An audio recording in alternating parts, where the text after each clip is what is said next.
El zumbido constante de su computadora llenaba la habitación mientras las luces de la ciudad se filtraban por las persianas entrecerradas. Lucas llevaba días revisando foros, videos y artículos sobre criptomonedas y oportunidades en línea. Su madre estaba enferma, el tratamiento costoso, y sus ingresos habían caído a niveles que le hacían temblar de ansiedad. Cada mensaje que llegaba a su correo parecía prometer una salida rápida, una forma de equilibrar la balanza entre la desesperación y la necesidad. Había leído testimonios de personas que habían obtenido dinero en la Deep Web casi de la noche a la mañana. La curiosidad, mezclada con la presión de la urgencia, se convirtió en un impulso que no podía ignorar. El día que decidió instalar Tor, todo cambió. Su escritorio, antes lleno de cables y periféricos de videojuegos, se convirtió en un pequeño centro de operaciones clandestino. Los tutoriales que había visto parecían simples: un navegador, una VPN, algunos foros ocultos. En cuestión de horas, su correo recibió mensajes de vendedores dispuestos a pagar por servicios discretos. No preguntaban demasiado. Los pagos se hacían en criptomonedas, y la sensación de anonimato era intoxicante. La primera transacción fue un alivio absoluto. Al recibir la suma, Lucas pudo cubrir las cuentas médicas y aliviar la presión inmediata. Por primera vez en semanas, sintió que respiraba. Pero pronto un correo llegó con instrucciones precisas. Debía recoger un vehículo de lujo en un hotel de la ciudad y entregarlo en un centro comercial. No había explicaciones sobre la naturaleza del encargo, solo la promesa de un pago aún mayor. Al principio dudó, pero el temor a perder la oportunidad y la necesidad de más dinero lo impulsaron a aceptar. La noche de la recogida, el frío se coló por su chaqueta mientras conducía hasta el hotel. Cuando entró en el estacionamiento, el coche negro esperaba con un brillo inquietante bajo la luz de los faroles. Al abrir la puerta, un olor metálico lo golpeó. Su corazón latía con fuerza al notar manchas de sangre en el volante y restos de objetos personales esparcidos. Una cartera de mujer abierta, ropa desordenada, unos zapatos que no pertenecían a él. Cada detalle incrementaba su paranoia. ¿Qué había ocurrido? ¿Qué tipo de trabajo había aceptado realmente? No había vuelta atrás. Subió al vehículo, encendió el motor y avanzó lentamente hacia la salida, consciente de que cualquier movimiento en falso podía ser fatal. Durante el trayecto, cada sombra a la orilla de la carretera se transformaba en una amenaza en su mente. Su teléfono vibraba con notificaciones que parecían burlarse de su miedo, y al pasar por un control policial, sintió que el tiempo se detenía. El oficial apenas levantó la mirada, pero Lucas sintió que lo escrutaba, que cualquier error podría ser su último. La respiración le dolía, y cada curva del camino era un recordatorio de que había entrado en un mundo donde la curiosidad no solo era peligrosa, sino letal. Al llegar al centro comercial, la tensión se convirtió en pánico. Lucas giró la cabeza hacia el maletero, y lo que vio hizo que sus manos temblaran. Un mechón de cabello se asomaba, pegajoso y húmedo, sugiriendo que algo viviente, o al menos humano, estaba oculto dentro. El instinto de supervivencia lo dominó. Salió del coche, cerró la puerta con un golpe seco y corrió hacia su auto. La distancia entre él y el vehículo parecía un abismo de segundos que se expandía en su mente, y mientras aceleraba hacia casa, la culpa comenzaba a arrastrarse como un peso invisible sobre sus hombros. De vuelta en su habitación, intentó aislarse del mundo. Gorras, gafas, capuchas, nada parecía suficiente para protegerlo de la sensación de ser observado. Su mente jugaba con cada detalle, repitiendo imágenes de sangre y cabello, de sombras que quizá nunca deberían haber sido vistas. Cada sonido, cada mensaje de teléfono le hacía pensar que la amenaza estaba más cerca de lo que imaginaba. Finalmente, la ansiedad lo llevó a confesar a sus padres. La reacción fue confusa. Dinero ofrecido para huir, advertencias que parecían protegerlo y al mismo tiempo, exponerlo a algo aún más grande. Las noches se volvieron vigilias interminables. Las llamadas sin nombre, los mensajes crípticos y la certeza de que alguien lo estaba siguiendo cambiaron su vida por completo. Cada paso fuera de la puerta se sentía como un riesgo calculado. Cada visita de un amigo o familiar se transformaba en una posibilidad de exposición. Lucas comenzó a renunciar a su vida social, aislándose bajo capas de precaución, intentando entender cómo un acto impulsivo por dinero había abierto la puerta a un mundo que no solo era invisible, sino implacablemente real. En la pantalla de su computadora, la Deep Web seguía allí, esperando, silenciosa y omnipresente. Cada página que había visitado, cada mensaje que había leído, ahora tenía un precio que no solo medía su dinero, sino su libertad y su paz mental. Lo que antes era curiosidad y ambición se había transformado en miedo constante. La realidad de lo que había aceptado hacer comenzaba a hundirse en su mente. No era un juego, no había recompensas inocuas, solo decisiones que podían perseguirlo indefinidamente. Los días siguientes fueron un ejercicio constante de alerta. Cada vez que sonaba el teléfono, Lucas sentía un escalofrío recorrer su espalda. Cada correo que llegaba sin remitente parecía un aviso silencioso de que alguien sabía dónde estaba, qué hacía y hasta lo que pensaba. Intentó borrar todos los rastros digitales, cambiar contraseñas, incluso desconectarse del mundo virtual por horas enteras, pero nada le ofrecía una sensación real de seguridad. La Deep Web no solo era un lugar de transacciones ocultas, era un laberinto donde cada decisión tomada dejaba huellas que podían seguirlo sin descanso. La primera vez que notó la presencia física, no podía estar seguro si era real o fruto de su imaginación. Un golpe sordo en la ventana lo hizo saltar. Al mirar, no vio a nadie, solo la sombra de un árbol balanceándose con el viento. Pero la inquietud no lo abandonó. A partir de ese momento comenzó a revisar cada rincón de su casa antes de sentarse. Cada sonido se multiplicaba en su mente. Cada sombra parecía moverse con intención. La paranoia se volvió su compañera más constante. Y aún así, había momentos en los que sentía que no podía hacer nada para protegerse de lo que se avecinaba. Sus padres, preocupados, insistían en que saliera, que intentara recuperar algo de normalidad, pero él ya no podía. La culpa lo devoraba. La imagen del vehículo, la sangre, los objetos personales y el mechón de cabello se reproducían en su mente en bucle interminable. Por más que intentara racionalizarlo, el recuerdo de ese instante había transformado su percepción del mundo. Cada sonido en la casa, cada auto estacionado afuera, cada vecino que parecía mirarlo con interés, se convirtió en un potencial observador, alguien que podía delatarlo o castigarlo.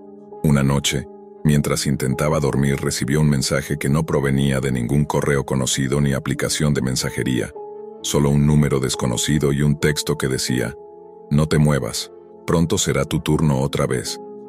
La pantalla parpadeó y se apagó. Lucas no necesitaba más para saber que su vida ya no le pertenecía. La sensación de vigilancia se intensificó.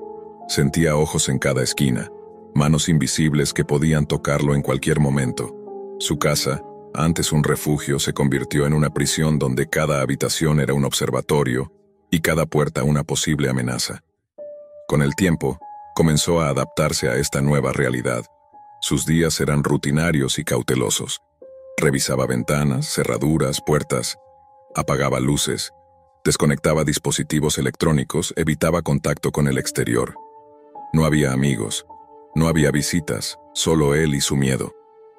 Cada intento de escapar de su encierro era frustrado por la certeza de que alguien lo observaba, que cada movimiento era monitorizado. La presión mental comenzó a desgastarlo. El sueño se volvió fragmentado, los pensamientos se aceleraban y la ansiedad se mezclaba con la paranoia en una tormenta constante. Mientras tanto, los mensajes continuaban llegando, más crípticos y cada vez más exigentes. Instrucciones para tareas que él nunca había imaginado, amenazas veladas y recordatorios de que debía cumplir con lo que había aceptado. La promesa de dinero, que en un inicio había sido tentadora, se transformó en una cadena que lo obligaba a permanecer escondido, aislado y vigilante. No había retorno. La curiosidad que lo llevó a explorar la Deep Web lo había atrapado en una red de control invisible, donde el miedo reemplazaba la motivación y la libertad se medía en segundos de descuido. Lucas entendió, con cada fibra de su ser, que ya no podía confiar en nadie, ni siquiera en su propia memoria. Cada decisión parecía traer consigo un riesgo calculado de exposición o castigo. Su hogar se volvió una fortaleza improvisada, llena de barreras, cámaras improvisadas y estrategias de vigilancia personal. La realidad cotidiana y la virtual se mezclaban. Las sombras de la noche recordaban las imágenes de la pantalla. Los ruidos de la calle eran ecos de órdenes que él no comprendía del todo, y la sensación de estar atrapado entre dos mundos se volvió casi insoportable. La Deep Web, que había empezado como un camino hacia una solución rápida y prometedora, se había revelado como un laberinto oscuro y sin salida. Cada nueva tarea, cada mensaje amenazante, era un recordatorio de que la curiosidad y la necesidad pueden convertirse en una jaula tan real como cualquier prisión física. Lucas ya no era el mismo. La vida que conocía había desaparecido, y con ella, la confianza, la inocencia y la tranquilidad. Todo lo que quedaba era vigilancia, miedo y una sensación creciente de que cualquier error podía ser definitivo.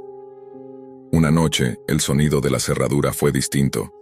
No era un golpe, no era un roce casual. Alguien estaba entrando. Lucas, paralizado, sintió cómo el aire se volvía denso, como si cada respiración pudiera delatarlo. La puerta se abrió lentamente y figuras emergieron de la oscuridad. No hubo palabras amables ni explicaciones, solo órdenes. Debía cumplir con más tareas, entregar más objetos, obedecer instrucciones que ni siquiera comprendía del todo.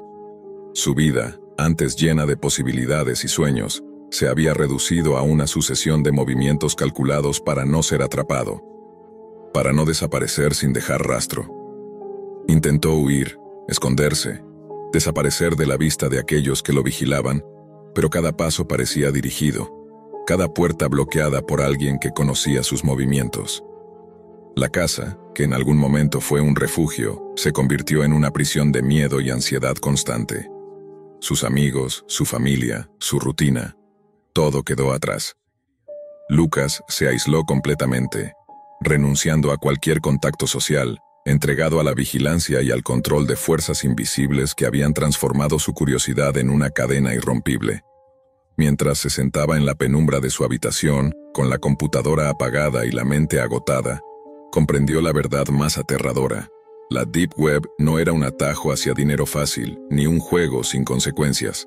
Era un mundo donde la curiosidad podía costarte la libertad, la tranquilidad e incluso la vida misma.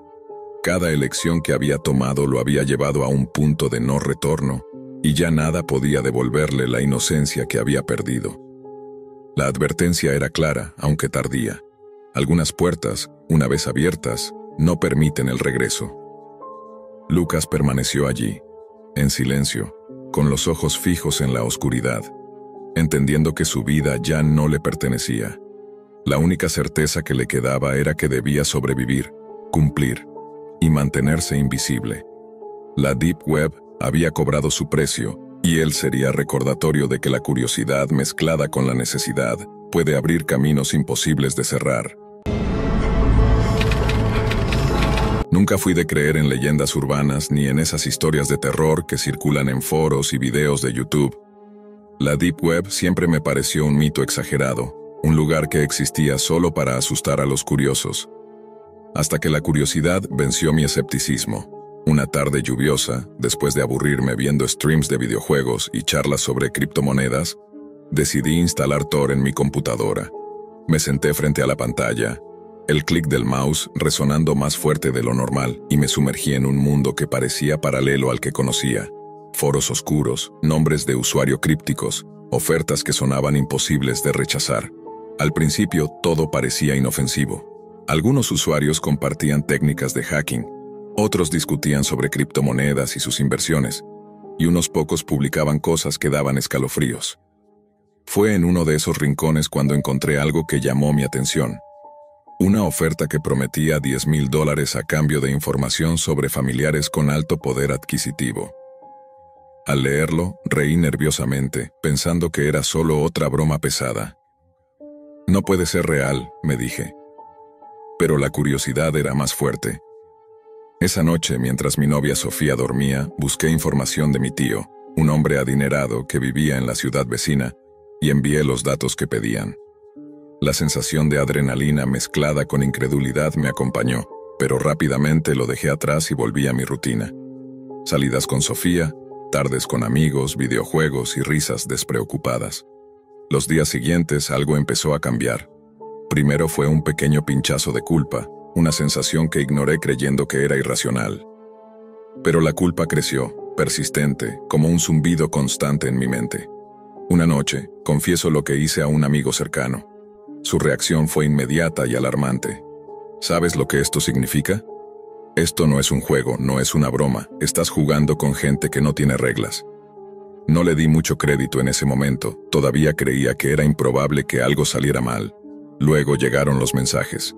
Videos enviados a mi correo, clips breves y perturbadores donde mi tío y mi tía aparecían atados, con voces que exigían dinero. Cada mensaje estaba acompañado de instrucciones precisas sobre la transferencia de una suma considerable de dinero. La incredulidad me golpeó primero, seguida por un terror absoluto. La familia pagó el rescate, pero no todo terminó bien.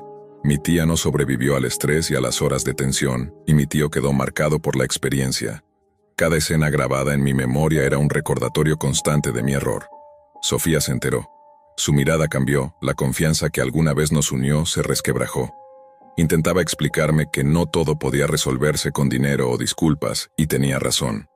La relación se tensó, cada conversación cargada de silencios y reproches no dichos.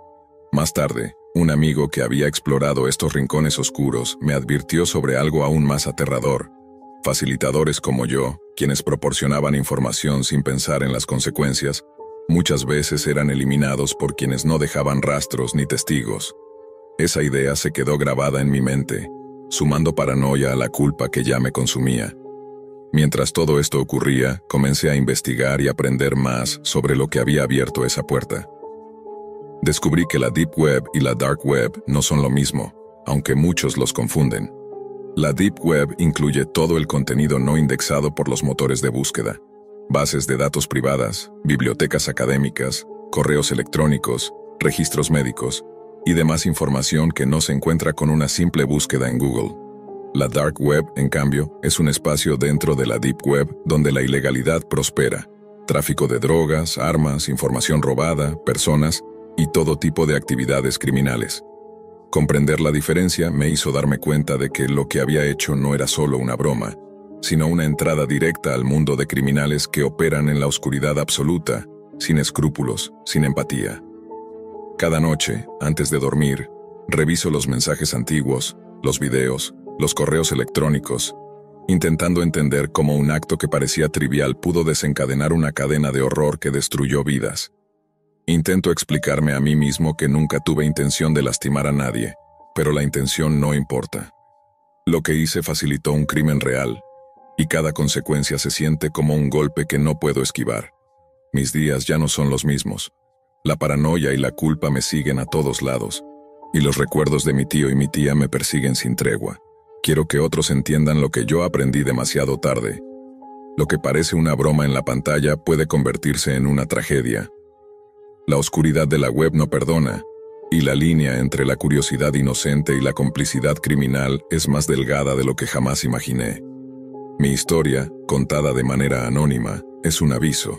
No explores esos rincones ocultos donde el anonimato atrae a los peores, porque lo que se inicia como un juego puede destruir vidas y dejar una culpa que nunca desaparece. Los días se volvieron un desfile de sombras y silencios. Cada vez que sonaba el teléfono, mi corazón se aceleraba. Cada notificación en el correo me hacía temblar. Sofía apenas me miraba sin sospecha, pero sentía que el peso de mi culpa había creado un muro invisible entre nosotros. Empecé a notar cosas raras. Autos que pasaban más de lo normal frente a mi casa, sombras en la calle que desaparecían cuando volteaba, correos electrónicos cifrados que parecían saber más de mí de lo que yo mismo sabía.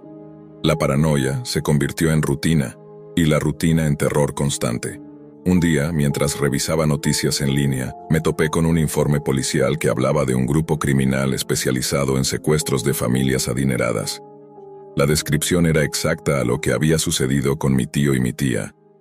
Llamadas de rescate, seguimiento digital, y la metodología precisa que alguien había publicado en ese foro oscuro que visité días antes de que comenzara todo.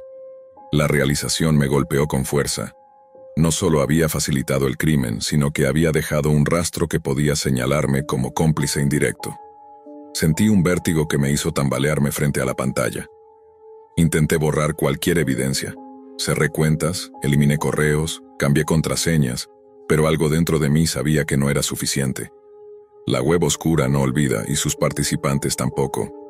Un amigo que había explorado la Dark Web antes que yo me advirtió con voz baja y seria: si ellos quieren, aparecerás en la lista de los que saben demasiado. Y sabes lo que pasa con los que saben demasiado. Esa frase se quedó grabada en mi mente como una sentencia. Desde ese día, cada sonido, cada sombra, cada llamada desconocida me hacía pensar que podía ser el siguiente objetivo.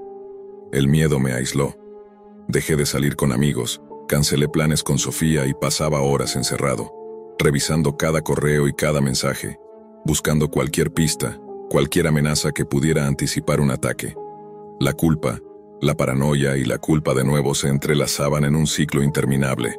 Me preguntaba cómo alguien podía ser tan ingenuo, cómo un acto que parecía tan insignificante había desencadenado un infierno real. Una noche, mientras revisaba los mensajes antiguos, encontré un último correo que parecía diferente. No contenía videos, no pedía rescate, solo unas palabras crípticas que me hicieron temblar. Sabemos que tú ayudaste. No hay escapatoria. Aprende a temer lo que crees que es solo una broma. Esa línea destrozó cualquier resto de confianza que pudiera tener en mí mismo. Supe que el riesgo nunca desaparecería, que el error que cometí me perseguiría hasta que ya no pudiera perseguirme más. Sofía finalmente me enfrentó. No sé si puedo seguir a tu lado, dijo, con lágrimas que no ocultaban el miedo y la decepción. Intenté explicarle que nunca quise que nada de esto sucediera, pero las palabras se me atascaban en la garganta. Ella se fue esa noche, y con su partida, sentí que mi mundo se había reducido a una celda de culpa, paranoia y miedo constante. La advertencia que ahora comparto es clara. La Deep Web puede ser un lugar de conocimiento y privacidad, pero la Dark Web es un laberinto de criminales que no sienten, no perdonan y nunca olvidan. Lo que para ti puede parecer un juego, una broma o un experimento, para ellos es una oportunidad de explotar vidas y cosechar víctimas. Cada acción tiene consecuencias, y cada curiosidad mal dirigida puede convertirse en una tragedia irreparable. Hoy vivo con el peso de lo que hice. La vida de mi tío nunca volvió a ser la misma. Mi tía murió, y mi relación con Sofía terminó antes de poder reconstruirse.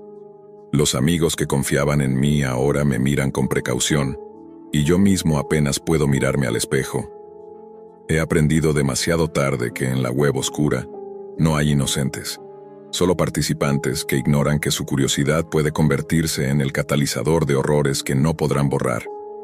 Cada día, advierto a quienes me escuchan: no experimenten con lo que no comprenden, no entren en espacios donde el anonimato y la ilegalidad gobiernan sin límites. Una broma puede destruir vidas. Una curiosidad inocente puede dejarte perseguido por la culpa y el miedo por el resto de tus días. Yo aprendí esto de la peor manera posible, y si alguna vez consideras explorar esos rincones ocultos, recuerda mi historia. Lo que parece inofensivo puede convertirse en un infierno que nadie podrá apagar.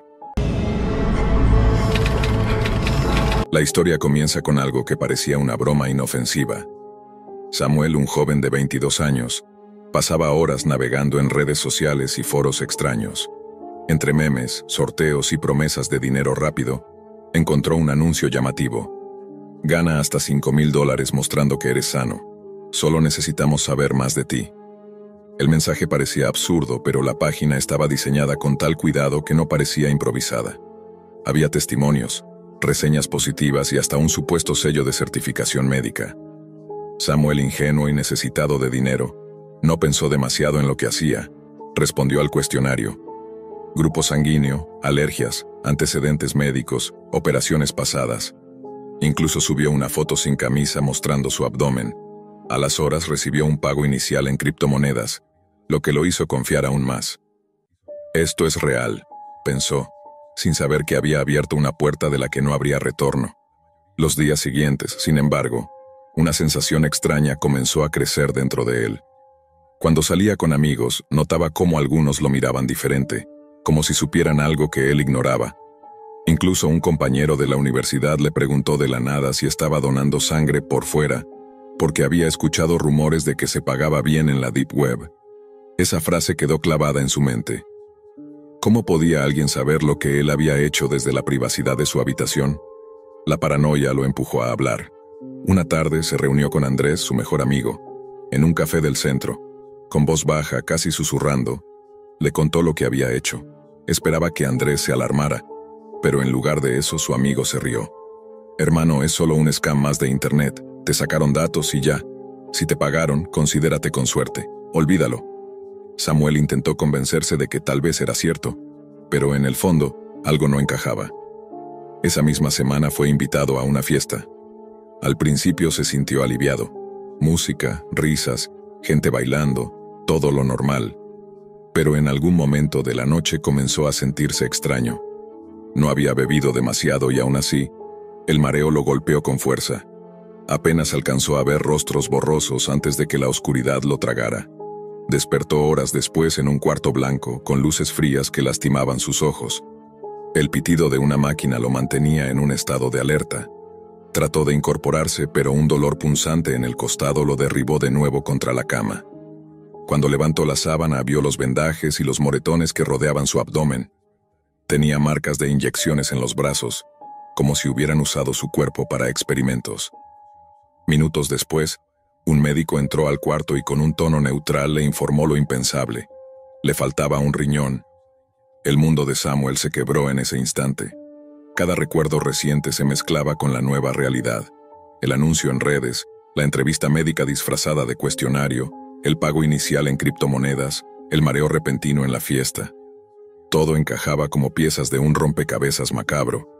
Su información había sido vendida. Él había sido vendido. Entre el dolor físico y la rabia comenzó a investigar. Pasaba noches enteras en foros ocultos de la Deep Web, navegando entre páginas encriptadas con nombres extraños. Allí encontró testimonios de otros como él, historias que lo hicieron estremecerse. Una en particular lo marcó, la de Valeria, una estudiante universitaria que relataba cómo una clínica clandestina la había engañado para donar sangre con fines humanitarios. Le extrajeron mucho más de lo permitido, y cuando intentó resistirse, la sedaron.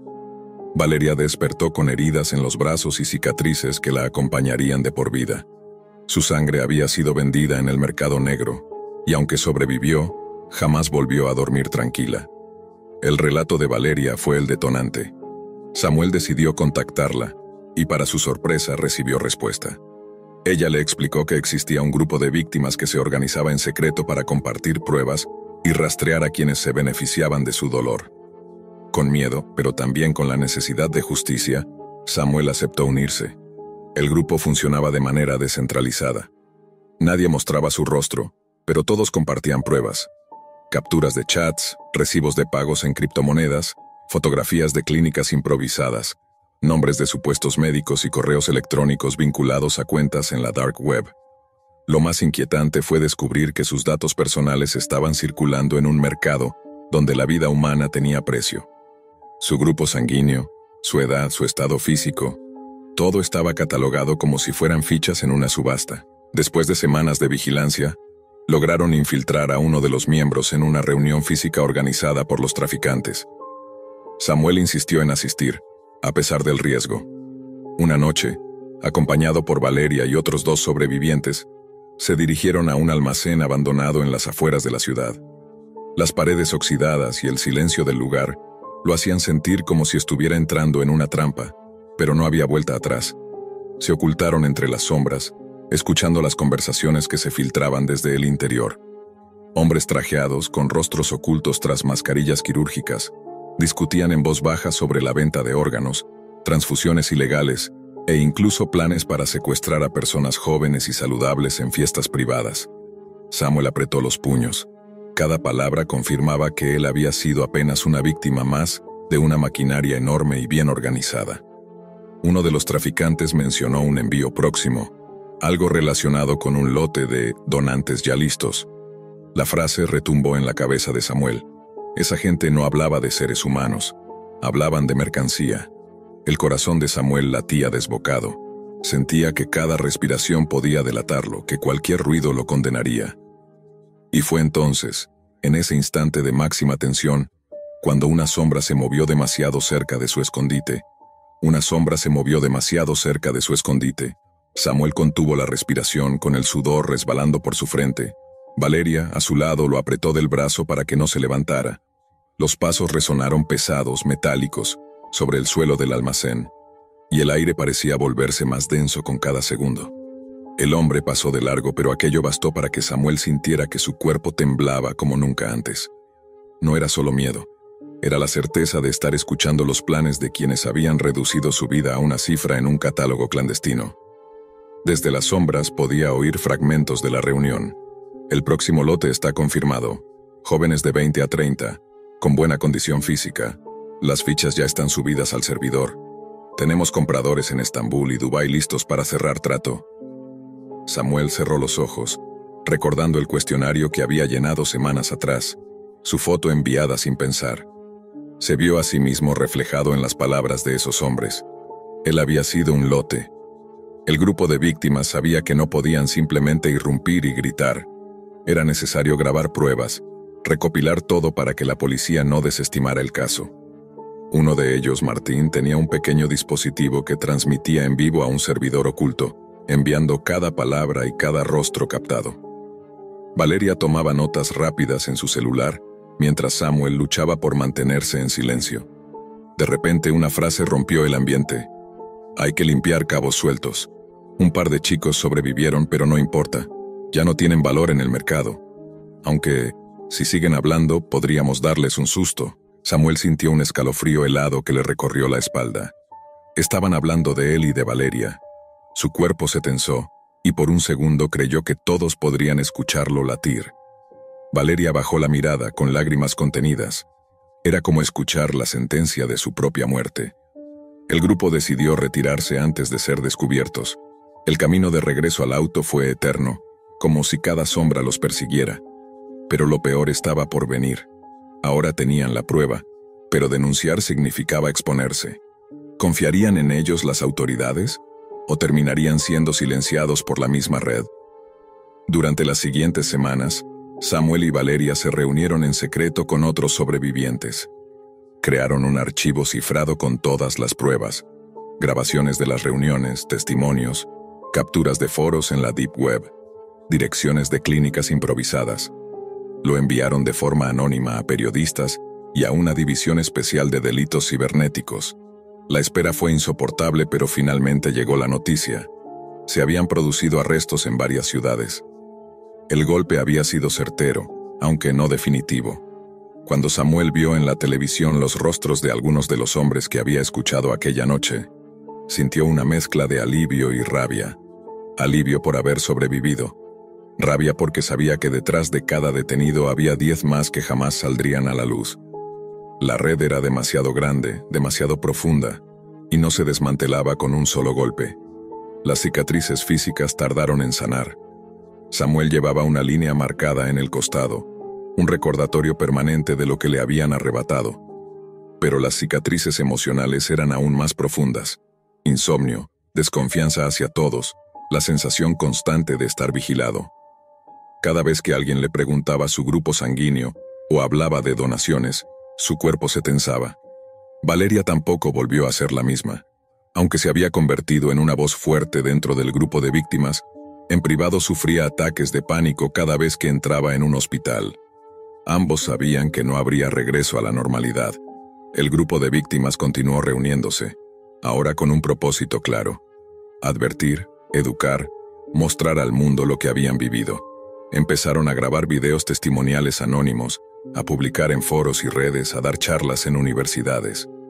Samuel tomó valor y, aunque con el rostro cubierto, relató su historia en una entrevista online que se volvió viral. Su frase final fue la que quedó grabada en muchos: nunca creas que tu información personal es inofensiva. Nunca pienses que compartir tu sangre, tus datos médicos o una foto es un simple juego. En la Deep Web, cada detalle puede convertirse en un precio. Y cuando descubras cuál es tu precio, será demasiado tarde. El eco de esas palabras viajó más allá de lo que Samuel imaginaba. Hubo jóvenes que decidieron no caer en los mismos engaños, personas que cancelaron citas sospechosas, otros que comenzaron a cuestionar lo que encontraban en redes sociales. No era mucho frente al monstruo del tráfico de órganos, pero era algo. Samuel miraba su cicatriz en el espejo cada mañana. No con orgullo, sino como advertencia. Entendía que su vida había cambiado para siempre, que el miedo lo acompañaría, pero también comprendía algo más. Sobrevivir le daba la obligación de contar la verdad, porque al final, lo que había perdido no era solo un riñón, era la inocencia de creer que nada malo podía pasarle por curiosear en Internet. Había pagado un precio altísimo por confiar, y sabía que otros estaban pagando lo mismo en silencio. Y así, entre dolor y determinación, se prometió a sí mismo nunca dejar de exponer lo que había detrás de esas promesas vacías. Porque si algo aprendió Samuel en carne propia, fue que en un mundo donde la vida se vende como mercancía, la ignorancia no es inocente, es la llave que abre la puerta hacia la oscuridad. No fue un día especial ni distinto a los demás, pero la curiosidad de Julián ya había alcanzado un punto de ebullición. Desde hacía meses escuchaba historias en Internet sobre un lugar secreto, un rincón digital al que no se accedía con Google ni con los navegadores comunes. Un espacio del que se hablaba con un halo de misterio y peligro, la Deep Web. Foros llenos de rumores describían mercados ocultos, comunidades prohibidas y la promesa de encontrar lo que no podía hallarse en la superficie visible de la red. Para muchos, solo eran leyendas urbanas, exageraciones creadas para asustar a los ingenuos. Para él, en cambio, representaban un desafío irresistible. El día que instaló el navegador Tor, sintió que estaba cruzando un umbral invisible, una puerta hacia lo desconocido. La pantalla negra y minimalista que apareció frente a sus ojos le transmitió una mezcla de ansiedad y fascinación. Cada enlace parecía una invitación a algo prohibido. Al principio se limitó a explorar con cautela. Directorios con nombres extraños, listas interminables de páginas caídas, foros con hilos de discusiones que parecían hablar en códigos. No entendía del todo lo que veía, pero se sentía parte de algo más grande, como si hubiese entrado a un club exclusivo en el que pocos se atrevían a estar. Con el tiempo dejó de ser un simple espectador. Los foros lo empujaban constantemente a participar, a demostrar que no era un intruso. Si quieres encajar, tienes que dar algo a cambio, leyó en uno de los grupos que visitaba con frecuencia. Esa frase lo persiguió durante días, hasta que decidió arriesgarse. Subió una foto de sí mismo, nada comprometedora, solo para probar su disposición. Luego respondió a cuestionarios que pedían datos básicos, hobbies, correo electrónico alternativo, incluso información sobre sus amigos y familiares. Todo estaba disfrazado como una especie de juego o dinámica de confianza. Las primeras recompensas lo sorprendieron. Pequeñas transferencias en criptomonedas aparecieron en una cartera digital recién creada. Buen aporte, decía un mensaje. Julián sintió una satisfacción inmensa, como si hubiera logrado pasar una prueba secreta. Era dinero real, aunque poco, y ese detalle bastó para engancharlo más. Cada vez que compartía referencias o contactos, la sensación de triunfo se mezclaba con la adrenalina. El joven comenzó a pasar más tiempo frente al computador, descuidando sus estudios y su vida social. Creía que estaba construyendo una reputación en ese mundo clandestino, una identidad invisible que le daba poder. Sin embargo, esa ilusión empezó a desmoronarse durante una cena familiar, en la que escuchó, casi por casualidad, una conversación que lo dejó helado. Su tía hablaba con voz quebrada sobre su hija, la prima de Julián, que recientemente había confesado estar siendo víctima de chantaje en línea. Alguien tenía fotos comprometedoras suyas y amenazaba con difundirlas si no pagaba una suma exorbitante. El ambiente en la mesa se tornó sombrío, y Julián sintió como un escalofrío recorría su espalda. ¿Era posible que la información que él había compartido estuviera conectada con lo que le ocurría a su prima? No quiso pensarlo demasiado, pero la coincidencia era demasiado evidente. Esa misma noche, mientras miraba su computadora en silencio, un mensaje anónimo apareció en uno de los foros donde solía participar. Sabemos lo que hiciste. No había firma, no había explicación, solo esa frase que se clavó como un cuchillo en su conciencia. Desde entonces, cada conexión al navegador se convirtió en un tormento. Los grupos que antes lo recibían con camaradería comenzaron a volverse más hostiles. Algunos perfiles con los que solía interactuar desaparecieron sin explicación. Otros enviaban frases ambiguas, como si lo estuvieran observando desde las sombras. No hables demasiado. Lo que compartiste tiene valor. No preguntes de más. Los días pasaban con una tensión insoportable. Julián intentaba concentrarse en su vida normal, pero todo le recordaba su posible implicación. Su prima, incapaz de soportar la presión, decidió mudarse a otro país buscando escapar de sus verdugos digitales. La familia lo asumió como una solución desesperada, sin saber que la verdadera raíz del problema estaba más cerca de lo que imaginaban. El joven, consumido por la culpa, trató de rastrear a los responsables. Volvió a los foros, escribió mensajes directos, buscó desesperadamente alguna pista que le permitiera reparar el daño. Pero en la Deep Web, la información fluye en una sola dirección. Una vez entregada, deja de ser tuya para siempre. Sus intentos fueron ignorados, borrados o respondidos con burlas. Era como gritar en un vacío donde las únicas respuestas eran ecos crueles. La paranoia se apoderó de su mente. Empezó a notar que amigos cercanos dejaban de escribirle, que algunos contactos en redes sociales cerraban sus cuentas de repente. Se preguntaba si también ellos habían sido alcanzados por la red de extorsión que él había alimentado con su imprudencia. Dormía mal. Revisaba compulsivamente su correo y las noticias, temiendo encontrar el nombre de otro conocido entre las víctimas. La línea entre el juego inocente y el crimen real se había borrado por completo. Julián comprendía demasiado tarde que lo que había considerado un simple pasatiempo era, en realidad, una cadena de traiciones. Cada dato compartido había sido como dejar abierta una puerta hacia la intimidad de alguien más, y los depredadores digitales nunca desaprovechaban esas oportunidades. La depresión comenzó a hacer mella en su vida cotidiana. Evitaba reuniones familiares, no contestaba llamadas y prefería encerrarse en su cuarto frente a la pantalla apagada.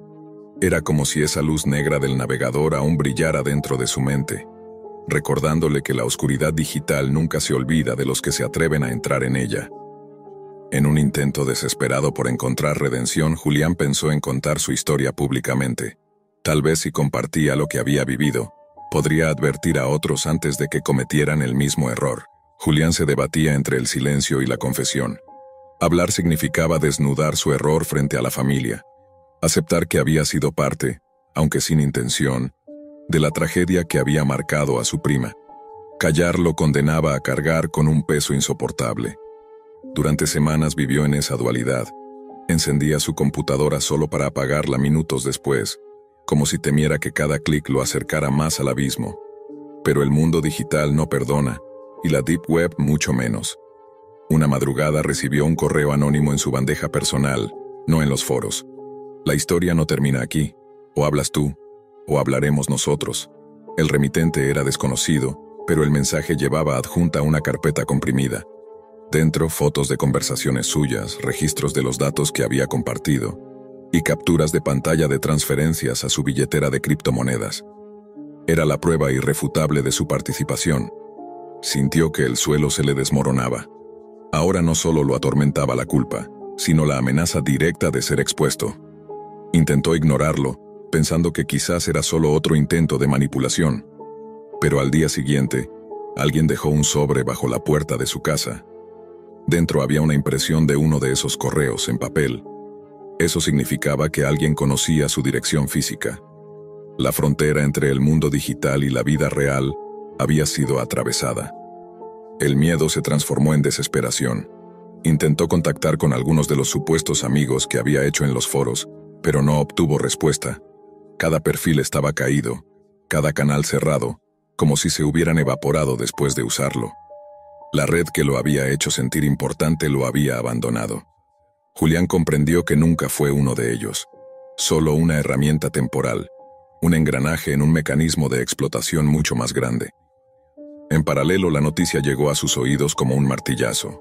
Su prima, incapaz de soportar la presión y el exilio, se había quitado la vida en el país donde intentaba empezar de nuevo. No hubo palabras que pudieran describir el dolor en su familia. La tragedia se extendió como un eco, arrasando con todo. Julián, devastado, comprendió que la línea invisible entre su curiosidad y el crimen se había convertido en una herida real y sangrante en su propia sangre. Las noches siguientes fueron un infierno. Se preguntaba una y otra vez si hubiera podido evitarlo todo con un simple no cuando le pidieron información. Pero el pasado no se borra, y en la Deep Web cada acto queda registrado como cicatriz. Intentó confesar, pensó en contarlo a sus padres, incluso en acercarse a la policía. Sin embargo, el miedo a ser incriminado lo paralizaba. ¿Cómo explicar que aunque él no había tomado directamente las fotos ni hecho las amenazas, sí había abierto la puerta para que otros lo hicieran? Finalmente tomó una decisión. Abrió un documento en blanco y comenzó a escribir. No un correo, no una publicación en redes comunes, sino un testimonio crudo y directo que pensaba difundir de forma anónima. Su historia completa, con cada detalle, como advertencia a todo aquel que sintiera la tentación de entrar en ese mundo oscuro. Quería que su error sirviera al menos para que otros no repitieran su destino. Lo publicó en varios foros de la Deep Web, en blogs ocultos y hasta en páginas de acceso público. Se expuso como nunca antes, sabiendo que el riesgo era enorme.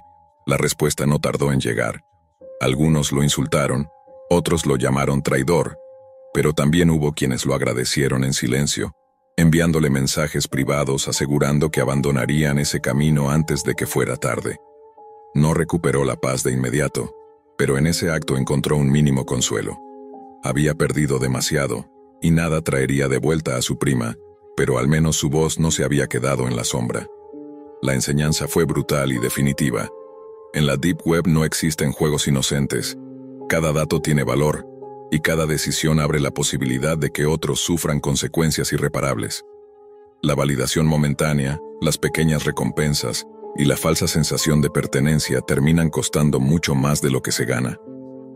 Al mirar la pantalla apagada, Julián entendió que el verdadero enemigo no era solo la red oscura, sino su propia curiosidad desmedida y su incapacidad de medir los riesgos.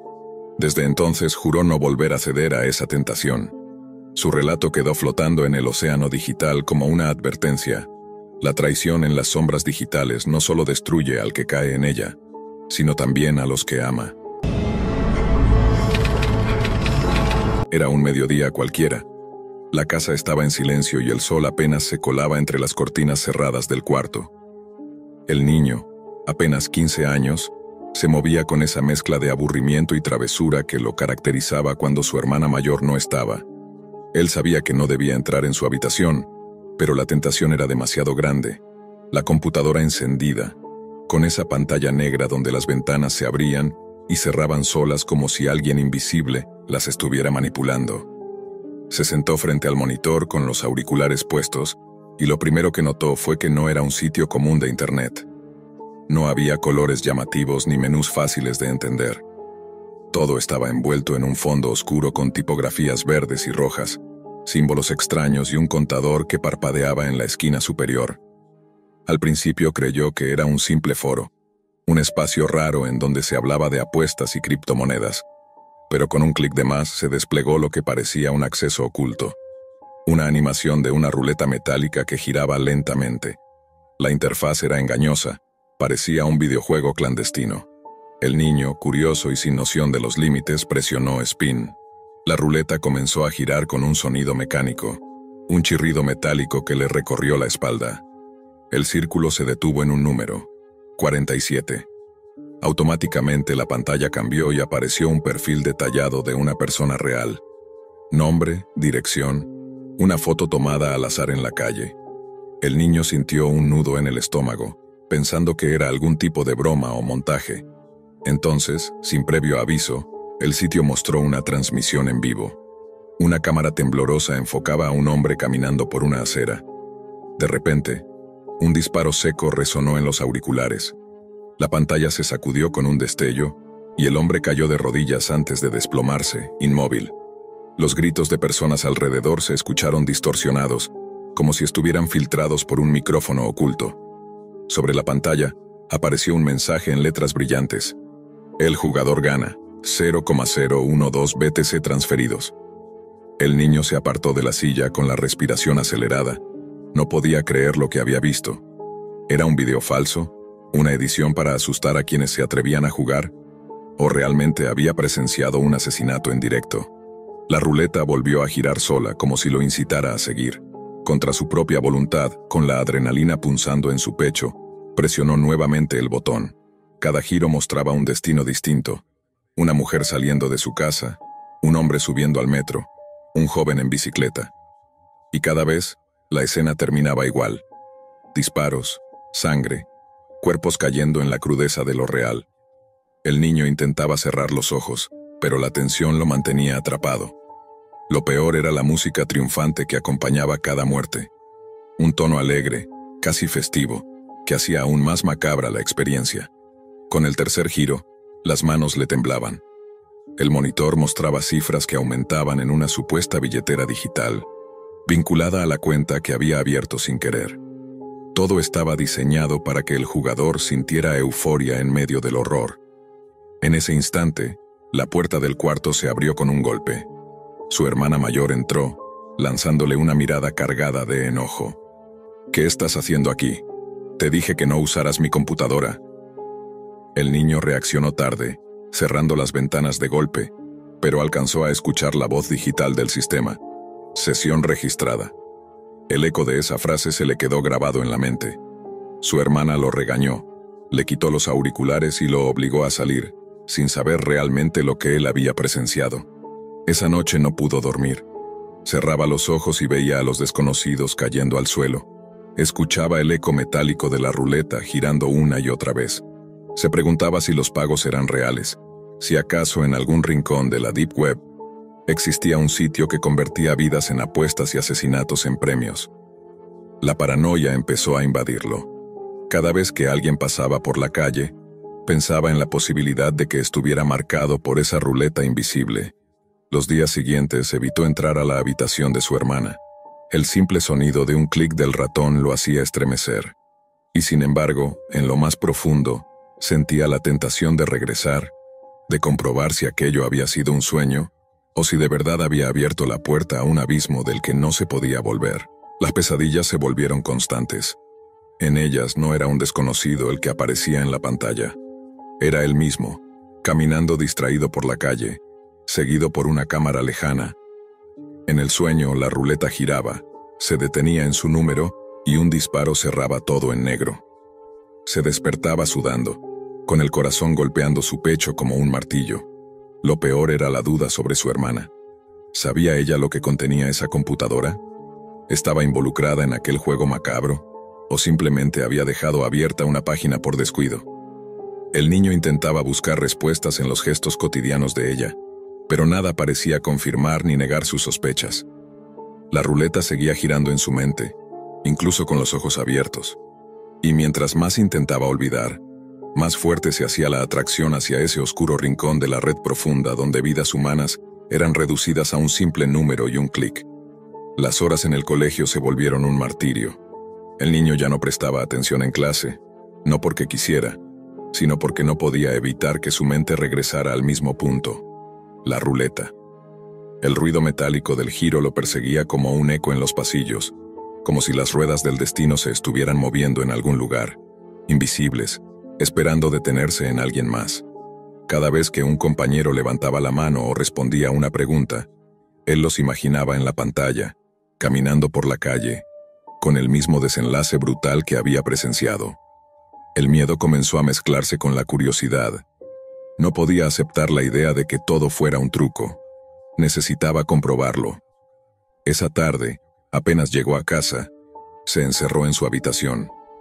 No se atrevió a entrar en la de su hermana, pero se quedó de pie frente a la puerta cerrada, escuchando. El teclado sonaba, los clics del ratón se repetían, y la voz metálica que había escuchado aquella vez, apenas un susurro, parecía filtrarse a través de la madera. Spin, spin, spin. El corazón le golpeaba el pecho. Quiso abrir la puerta y confrontarla, pero el miedo lo congeló. ¿Y si ella estaba participando también? ¿Y si ya sabía que él había entrado en la página? Durante la cena todo parecía normal. Su hermana hablaba con sus padres sobre cosas cotidianas, tareas, amigos, proyectos.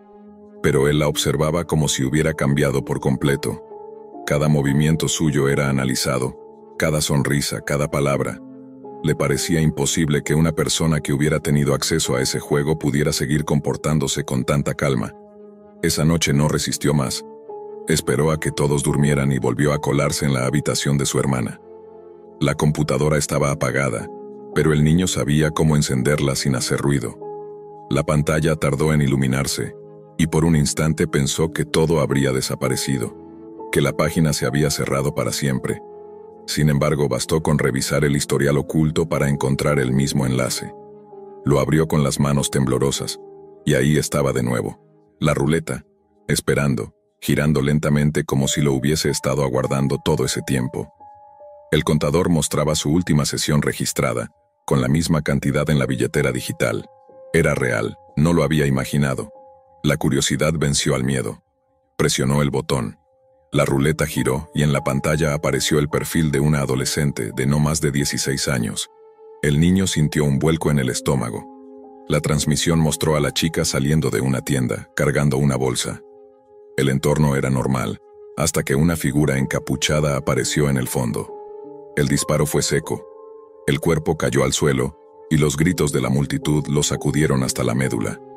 El niño se quitó los auriculares de golpe, pero la música festiva seguía sonando en su cabeza. Volvió a mirar la pantalla y la cifra en la billetera digital aumentó. El vértigo lo empujaba entre dos extremos, cerrar todo y huir, o seguir girando hasta el final. En ese momento sintió algo que lo heló. La cámara de la transmisión parecía moverse con cierta intención, como si estuviera buscando algo más allá de la víctima. El lente se giró por un instante y enfocó directamente a la cámara de su propia computadora. Solo fue un segundo, un destello, pero lo suficiente para que él retrocediera de la silla y se cubriera el rostro con las manos. Apagó la computadora de un golpe y corrió a su cuarto. Pasó la noche en vela con la sensación de estar siendo observado. Los días siguientes se volvieron insoportables. Cada vez que escuchaba un clic, un disparo en la televisión o el sonido de un videojuego, lo asociaba con la ruleta. La paranoia lo devoraba. Sentía que cada número podía ser alguien cercano, un vecino, un profesor, incluso su familia. La tensión llegó a tal punto que empezó a desconfiar de su propia hermana. ¿Por qué tenía esa página? ¿Por qué estaba en su computadora? ¿Era ella la jugadora real y él solo había caído por accidente? ¿O acaso lo había dejado abierto para que él lo encontrara? El niño comenzó a espiarla.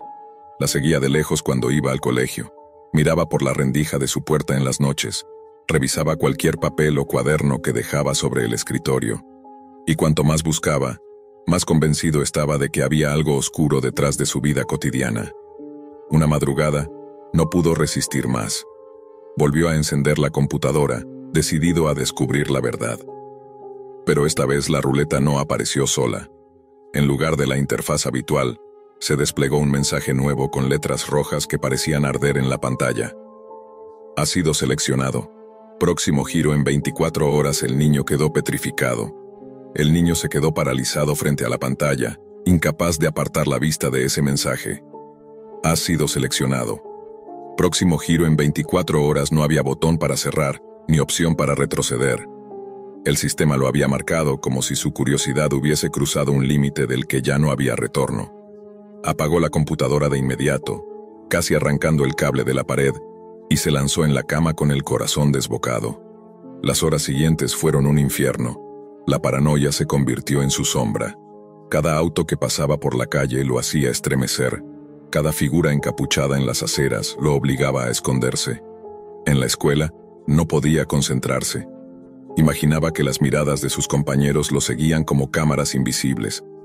Cuando faltaban solo 2 horas para que el contador llegara a 0, no aguantó más y enfrentó a su hermana. ¿Qué sabes de la computadora?, le gritó con la voz quebrada. Ella lo miró confundida, sin entender de qué hablaba. Pero en sus ojos, él juraría haber visto un destello de reconocimiento. «¿Qué hiciste, idiota?», dijo ella finalmente, cerrando la puerta de golpe. El niño retrocedió con lágrimas en los ojos. No necesitaba más pruebas. Ella sabía lo que pasaba. Quizás había jugado antes, quizás había ganado con esa ruleta maldita, o tal vez simplemente lo había usado a él como carnada. Cuando el reloj llegó al 0, la computadora se encendió sola, iluminando la habitación en medio de la noche. El niño no quería acercarse, pero algo lo empujó a mirar.